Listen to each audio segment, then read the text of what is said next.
Good afternoon. On behalf of Interpol, I would like to thank the organizers for inviting me to participate in this conference. As the world's largest international police organization with 190 member countries, Interpol's role is to enable police around the world to work together to make the world a safer place. Cooperation is indeed essential to fight organized crimes and trafficking. And if there is one area in which working together makes perfect sense, it's certainly the fight against the illicit trafficking of cultural goods, a phenomenon so complex and difficult to combat, particularly in times of conflict, as it is the case in Syria and Iraq. The destruction of cultural heritage in this region has reached alarming levels. That is why it appears clearly that working together is today even more essential than ever. You can see on this map that 93% of Syrian cultural sites are inside areas of conflict. Only then can the recently adopted UN Security Council resolution aiming to prevent the illicit trade in Iraqi and Syrian cultural property be implemented. UNESCO and Interpol, which are explicitly called to assist the member states in taking appropriate steps to prevent this trade, have immediately highlighted the necessity of strong cooperation. Interpol Secretary General Jürgen Stock underlining the need for a coordinated global response. As well, in follow-up to this resolution, the UNESCO Director General Irina Bokova met in the beginning of March with the Worldwide Director of Compliance for Sotheby's to inform him about her initiative to launch a global coalition of partners involving key stakeholders such as the UN Office of Drugs and Crime, Interpol, the UN Sanctions Committee, and stakeholders from the cultural preservation and art market community. In this occasion, she stressed that the art market and the major auction houses were a key ally to effectively counter illicit trafficking. Why focus on the art market players? Because, as you can imagine, it's very difficult to protect cultural property in situ, above all in the areas under control by the Islamic State or other terrorist groups. At the same time, we only have 5 to 10% chance to intercept the objects once they have been stolen or looted. So we have to act by seeking to narrow markets for the illicit trade, hoping that by curbing the demand, the supply would eventually decrease and the business would become less attractive to traffickers and thieves. The collaboration with auction houses, collectors, museums, internet platforms, and various other art market players is even more needed, as there are huge challenges to face in fighting against illicit trafficking in cultural goods in the field, in particular for law enforcement. Maybe one of the most important issues is the difficulty to work in this area due to the very nature of the trafficking. Cultural objects are not inherently illicit, which means the burden on law enforcement is to prove their fraudulent origins. However, the traceability of an object can be very complicated to determine, starting with the lack and often total absence of proper inventories, as it is the case for archaeological objects. The absence of police register containing information on professional transactions and artifact descriptions is also a major issue. This tool is not required by the majority of states, which doesn't allow for the traceability of the objects. The police register must be not only a register of transactions involving cultural goods in the accounting and administrative sense of the term, as it is the case for United Kingdom or Belgium. It must also be a register that serves to trace the goods bought and held by art market professionals. And its contents must be determined in light of this objective, listing different information on the seller and the object.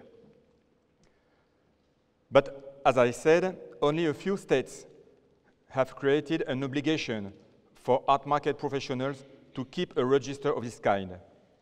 For instance, in Europe, Greece, Italy, France, However, these registers are considered by the police and the investigators to be a crucial tool for preventing the illicit circulation of cultural goods. Failure to fulfill the obligation to keep an accurate register would be, moreover, evidence of bad faith. We saw that one of the main tasks of the police consists in proving the fraudulent origins of an object. Determining bad faith on the part of a dealer, for instance, is one of the means to achieving it.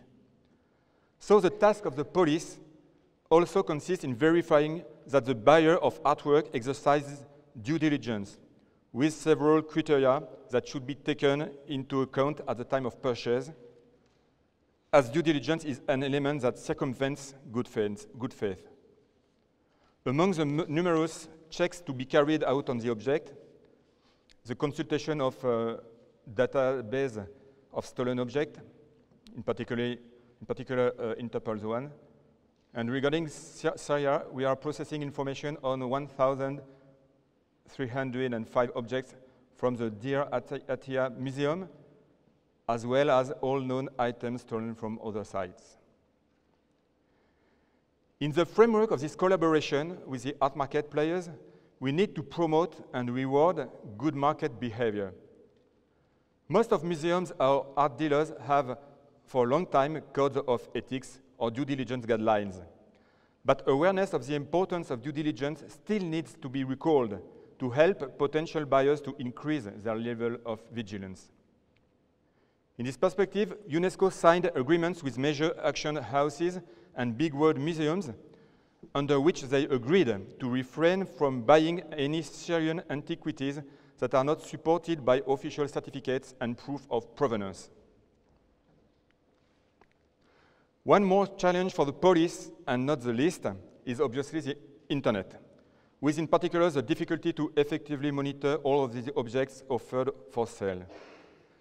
Without a cooperation with online brokerage sites, it is nearly impossible to counter the illicit sale of cultural objects through the internet. This is why Interpol, UNESCO, and ICOM have co-signed a letter in 2007 setting out a checklist of basic actions where the states are encouraged to cooperate closely with internet sales platforms. Some states, such as Switzerland, or state-level institutions, such as the MLA in the UK, have concluded interesting partnerships agreements with brokerage firms, especially with eBay. Regarding the situation in Iraq and Syria, the eBay General Counsel says his team stays in close contact with a number of outside experts and law enforcement agencies to stop trafficking on the online auction site by identifying any misuse of eBay and then take appropriate action. To conclude, it is obvious that the key to fighting the trade in illicit antiquities lies in cooperation and must involve representatives of the art market. But given the dramatic context in the Middle East, one must wonder if the legal instruments currently in use to combat the illicit trafficking of cultural goods are well suited to the reality on the ground. And there is some debate about whether we should better regulate the market. Some countries think so, as for instance Germany, which plans to tighten regulation of art and antiquities trade, proposing a new law allowing only cultural goods with an official export license from their countries of origin to enter its borders.